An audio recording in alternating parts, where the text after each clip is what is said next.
নমস্কার। আশা করি আপনারা সকলে খুব ভালো আছেন, সুস্থ আছেন। আমার নতুন একটা ব্লগে সকলকে জানাই স্বাগত।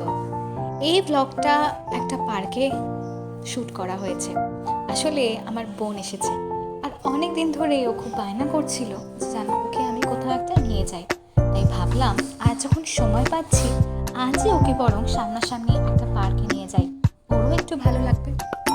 যেমন ভাবনা তেমন কাজ, নিয়ে গেলাম বাড়ির সামনে পার্কটিতে। আপনারা দেখতেই পাচ্ছেন ও কত খুশিতে দোলনা চড়ছে। ওই যে লাল জামা পরা মেয়েটি, সেই আমার বোন। ওর সঙ্গে রয়েছে ওরই সমবয়সী অনেকে, কেউ দোলনা চড়ছে, কেউ স্লিপ চড়ছে, কেউ আবার ক্রিকেট খেলছে।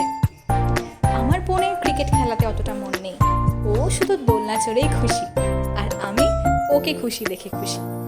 তবে শুধু যে ও দোলনা চড়েছে তা কিন্তু নয়, আমিও একটু সুযোগ পেয়ে দোলনা চড়ে নিয়েছি।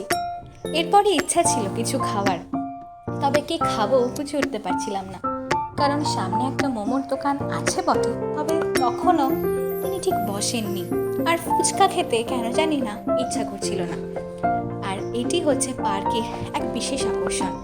এখানে রামকৃষ্ণদেব, মা শারদা এবং স্বামী বিবেকানন্দের মূর্তি রয়েছে। পেছনে মা কালীর একটা খুব সুন্দর ছবিও রয়েছে, কিন্তু সেটা বোধহয় ভিডিওতে খুব একটা ভালো বোঝা যাচ্ছে না। এত জমজমাট পরিবেশে সত্যিই মনটা খুশি হয়ে যায়।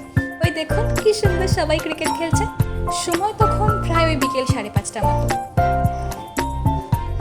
এত গাছ, এত সবুজ, সত্যি মনটা কিন্তু খুব ভালো হয়ে গিয়েছিল। পার্কে এরপরে আমরা খুব বেশিক্ষণ থাকিনি, যদিও আমার বোন বলছিল যে আর কয়েকটা ছবি যেন ওর তুলে দিই, কিন্তু আমি বললাম যে এবার বাড়ি যাওয়া যাক, না হলে খুব রেগে যাবে সবাই। তাহলে আজকের ব্লগটা এইটুকুই। আশা করি আপনাদের খুব ভালো লেগেছে। আপনারা সকলে খুব ভালো থাকবেন, সুস্থ থাকবেন।